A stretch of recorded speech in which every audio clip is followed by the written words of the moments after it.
This story takes place 14 or so years ago. I was only 7 years old, and my brother and sister were spending their spring break at our aunt's house. I stayed at home with Mom and spent the first 5 days just swimming down at the beach and watching old Godzilla movies. During the aforementioned films, I'd fallen asleep on the couch in the downstairs living room. I assumed my mother had turned everything off and went to bed in the master bedroom upstairs. I wasn't scared of the dark, so I tried to go back to sleep. I had closed my eyes and tried to relax when I heard a strange slapping sound. It sounded like someone was walking around in the kitchen with bare feet. And I knew my feet made the same sounds, and my mom often asked me not to go crazy with the noise.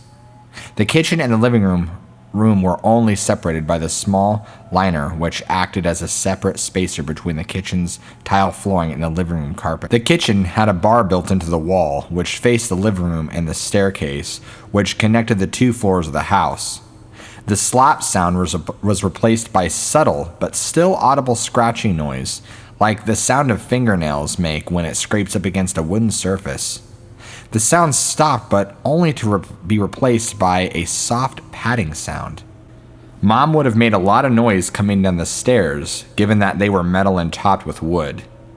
The sounds continued to get closer, seeming to circle to the back of the couch. I hid my head under the blanket and stayed as still as possible. I could see a faint silhouette through the fabric. It looked like a hairless dog with a warped body with long, distorted arms. The creature walked across the floor and crawled out of sight. Now, I could only assume that it had gone up the steps. I didn't sleep at all. I held still and refused to allow myself to move until dawn. My mother had come down the steps, confused and a bit aggravated. She asked me to come upstairs and look at the wall. The walls had been covered with long scratches. The distance between the marks was large. The hands must have been at least 6 inches wide. We moved within the following weeks, and it wasn't until 4 years ago that I heard of the creature called the RAKE. There are striking similarities between what I saw and the description of the RAKE.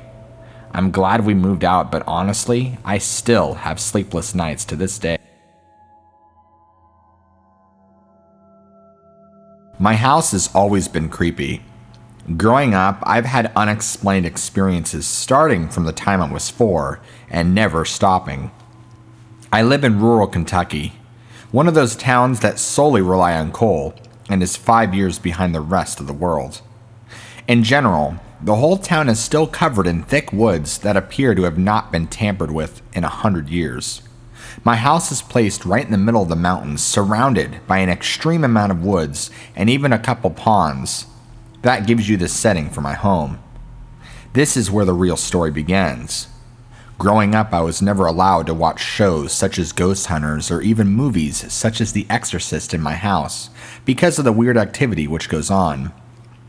I'd experienced it from an extremely young age, and my mom, who has lived in this house her whole life, had also. However, one night my family made an exception and we all watched a documentary about Waverly Hills together. At that age, I still slept in the room with my mom due to me being afraid of sleeping in this house. That night, I was woke up at 3 a.m. to the feeling of something watching me. I felt extremely uneasy. I rolled over to look around the room and my eyes locked onto something standing beside my mother. It was extremely tall, but looked as if it had a broken back and couldn't stand up completely. It was slouched over and had extremely pale skin and bones sticking out under the skin everywhere, and due to how skinny it was, it could barely stand straight. It had long claws hanging from both hands. Its face was so sunken in, and the eyes were just completely black holes of nothing.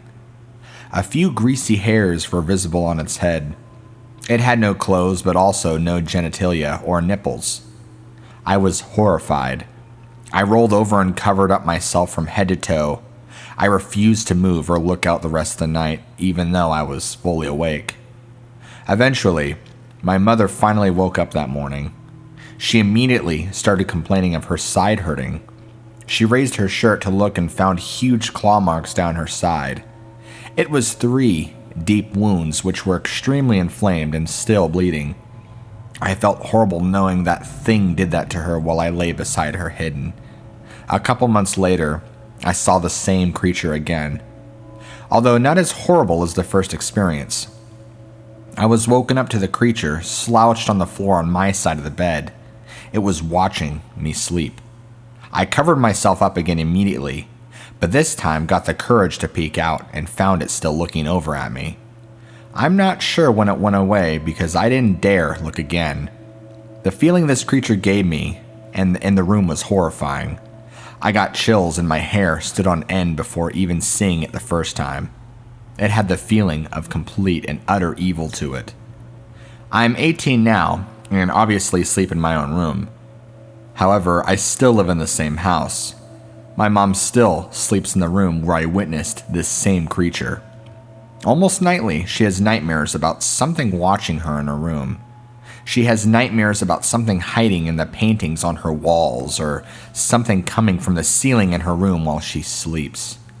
There's one specific corner of the room where almost every dream seems to originate in. Our cats refuse to stay in the room if the door is shut.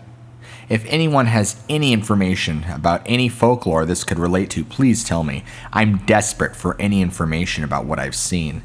I've had countless other experiences in this house, but those are the major ones. The closest thing I could find to was called the RAKE. This encounter happened at around 2 a.m. and I was riding my motorcycle home from a field party. Now, this was out in the backwoods of Kentucky, so there was no streetlights or other traffic or anything out at this time in the morning. I was watching the sides of the road for deer to pop out, and that's when I saw something running alongside the road. I slowed down a bit thinking it was a deer, but when I got closer, it looked more like a person running on their hands and feet. Real thin too, it didn't have the profile of a deer. Whatever it was pale, and on all fours it was taller than the grass, which I roughly estimate to be around 3 feet. I dropped gear and got out of there as fast as I could.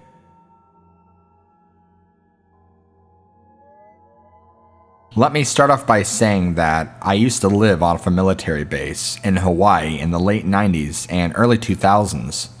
There was a mountain right near the gates, and we would go hiking there a lot actually.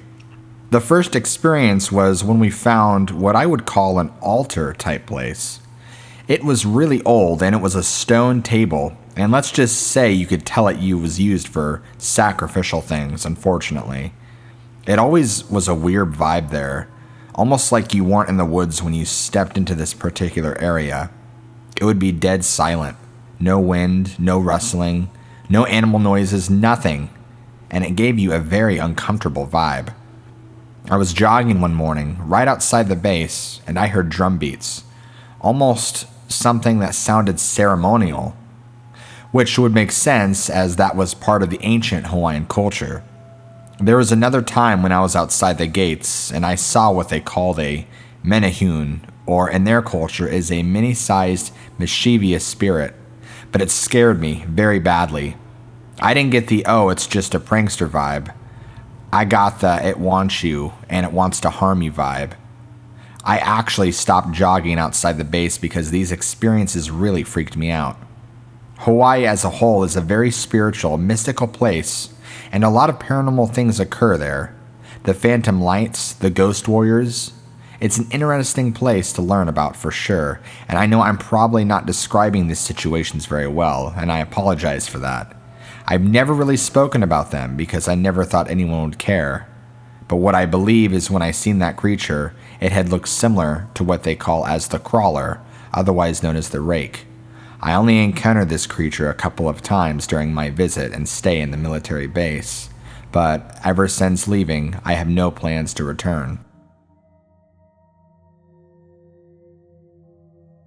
So, I live in a very quiet country that a lot of people don't even know about, and where nothing really happens.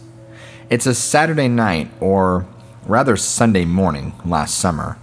My best friend and I are walking back to my place where she would be sleeping over after a night of partying in the city. It seems like the usual walking home routine. Everything is quiet and the city is asleep. except for maybe a few cars who pass us on the way. We decide to take a shortcut street that goes through the woods and along the old school. As we walk towards the open gate to the school that is almost hidden by big bushes, I grab her arm and stop walking. Something moved behind the bush, and then quickly hid when it saw us. I can't really decide whether I'm just drunk or if it is the reality, so I asked my friend if she saw anything, and she gives me a weird look and says that she didn't see or notice anything. We walk a few steps closer, but we're still a safe distance of meters away, and all of a sudden, it shows. It peeks its head up behind the bush, white, and it has no face. It looks like it's wearing one of those tight, creepy, white-top-toe Slenderman suits or something. It knows that I've seen it, so it seems to try to hide better and to hurry to the other bush. I can see it while it moves across the tiny street and into the other bush. It's extremely skinny, hairless. All of its bones are clearly showing, and it has a very hunched back. Its way of moving I can only compare to a gorilla, but smoother and more abnormal. It peeks its head up from the bushes a couple times, and I quickly grab my friend and we run the other way as my heart is racing and tears are streaming down my face. I don't think I've ever felt that kind of true fear before, and the weirdest and most uncomforting thing is that my friend never saw the thing at all. For a couple of months, I've just brushed it off as some weird dude who had dressed up and liked to scare us. But a couple of days ago, I unintentionally came across this link on the internet about a creature. The creature specifically known as the RAKE. I had never heard of it before, but I'm very sure to this day that it was the RAKE, even though I couldn't see its face in the early morning darkness.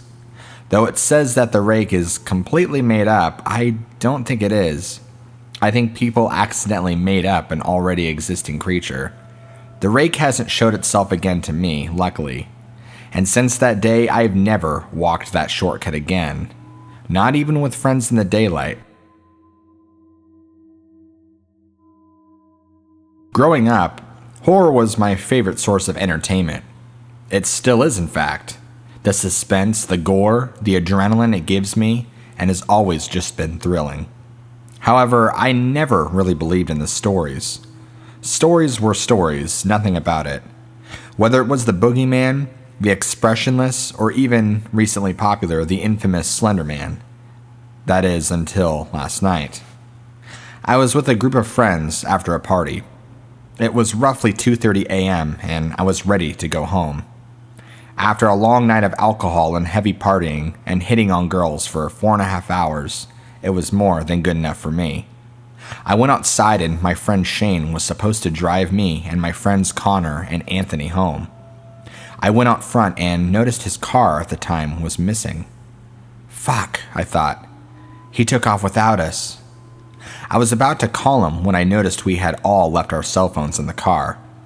This was typical Shane, leaving us behind when we got too high. Connor and Anthony both just started walking down the street back to their apartments. I was going to just go back in and call Shane from a friend's cell, but I wasn't going to get left behind again. I ran after them. Halfway home, a big 18-wheeler came flying down the street, in the middle of a fairly rich neighborhood. He was definitely a pure countryman through and through, with his greasy brown hair, handlebar mustache, and a cap that said "God bless America." The man slammed on the brakes when he got next to us and offered a ride. We, being stupid, said sure and decided to get in the back. I quickly fell asleep until Connor woke me up and said we had to get out. We had no clue where we were, so we just went through the woods since Anthony said they looked like the ones behind his apartment complex. The deeper we got, the more unusual things turned up. First, a tree split in half with carvings of faces on each side of the split tree. Then, we found a sex doll cut in half with a rifle shoved in its mouth. And then finally, a little cottage. I didn't think anything of it. I walked right past until we saw that thing. Just beyond the house, there was something in an old-school golly hockey mask with long hooks for arms. He looked starved, naked and bare, I booked it to the house. I barricaded the door with a couch.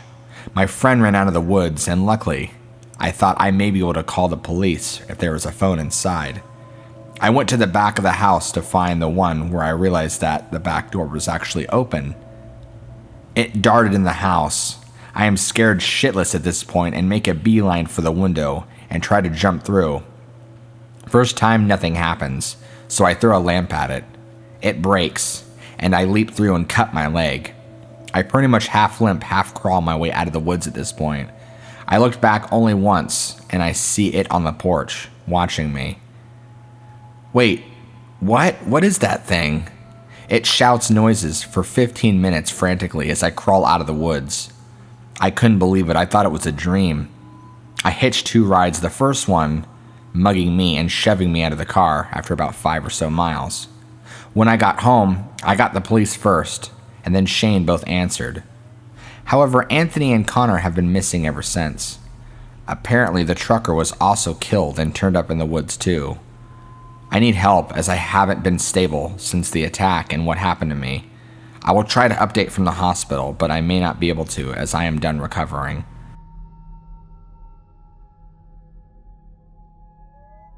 This happened a few months ago while me, my boyfriend at the time, and a friend of ours was walking around near the river in our town. We live in a small town in Florida, right on the St. Johns River. So unless you're into fishing, there's not much to do. It was getting late, around 10 p.m. if I remember right, when we decided to go check out this abandoned furniture factory a few streets over. When we got there, we checked the doors in the front to see if they were unlocked by any chance. They were locked, of course. We walked to the side of it where it had been partially demolished a few years prior. The lower part of the walls that had been there was still standing, making a fence-like barrier we'd have to climb over. I leaned over the wall to see if we'd be able to walk through there, but there was too much rubble and weeds in the way. We decided to leave and head back to our cars. I was halfway to the sidewalk when, from the weed-filled area, came a deep, growly, "Hey." I stopped and looked behind me as the color drained from my face. As I watched, I saw some of the weeds move, and that's when I ran, leaving behind my boyfriend and friend. We almost ran 2 blocks before we stopped and started walking through the neighborhoods back to the cars. The entire way back, we heard something climbing across the roofs, had rocks flung at us from the tops of trees, and a pale figure run quickly past us. The entire time this was happening, I had a strong feeling of dread.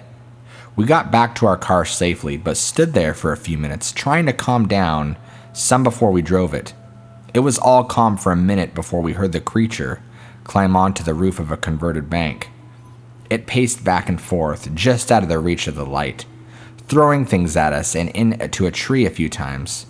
It was so scary being followed like that through an area that I used to feel so safe in. I did some research when I got home, and the growl, the paleness, and the speed at which it ran matches the only description I could find, and that would be the RAKE. I think it only followed us and threw things because there was 3 of us staying close together. Hopefully, I will never have to encounter that thing ever again, especially not alone.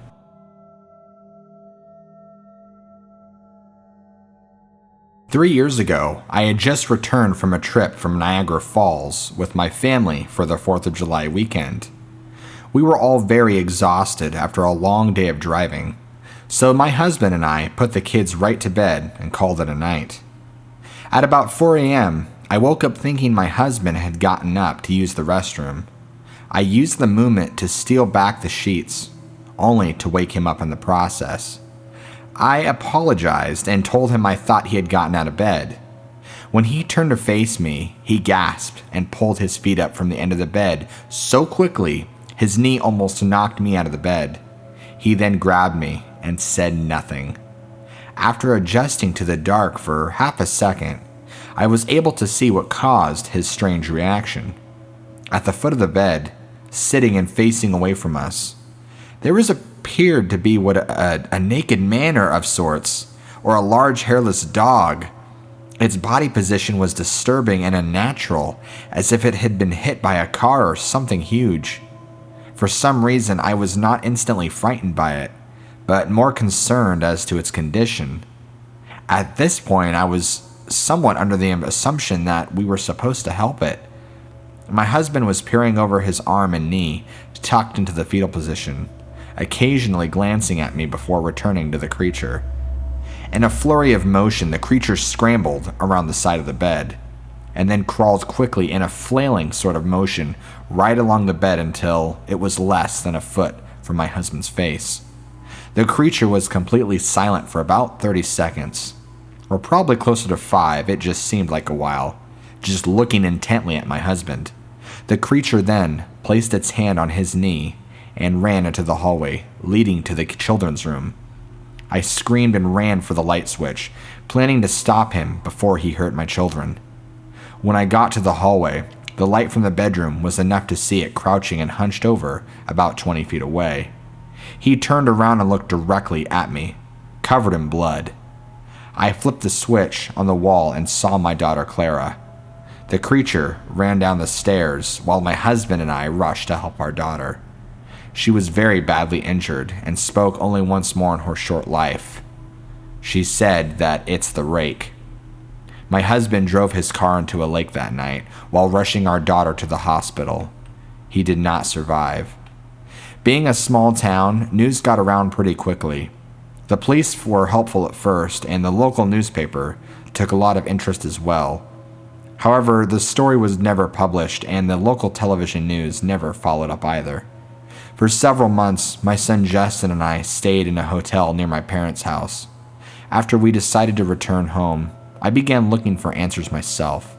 I eventually located a man in the next town over who had a similar story.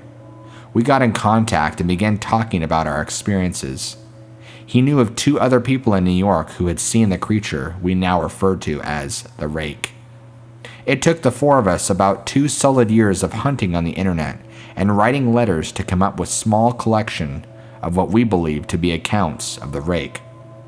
None of them gave any details, history, or follow-up. One journal had an entry involving the creature in its first 3 pages, and never mentioned it again. A ship's log explained nothing of the encounter, saying only that they were to be told to leave by the RAKE. That was the last entry in the log. There were, however, many instances where the creature's visit was one of a series of visits with the same person. Multiple people had mentioned being spoken to, my daughter included. This led us to wonder if the RAKE had visited any of us before our last encounter. I set up a digital recorder near my bed and left it running all night, every night, for 2 solid weeks. I would tediously scan through the sounds of me rolling around in bed each day when I woke up. By the end of the 2nd week, I was quite used to the occasional sound of sleep while blurring through the recording at 8 times the normal speed. This still took almost an hour every day. On the first day of the 3rd week, I thought I heard something different. What I found was a shrill voice. It was indeed the RAKE. I can't listen to it long enough to even begin to describe it or transcribe it. I haven't let anyone listen to it yet, and all I know is that I've heard it before, and I now believe that it spoke when it was sitting in front of my husband. I don't remember hearing anything at the time, but for some reason, the voice on the recorder immediately brings me back to that moment. The thoughts that must have gone through my daughter's head make me very upset. I have not seen the RAKE since he ruined my life, but I know that he has been in my room while I slept.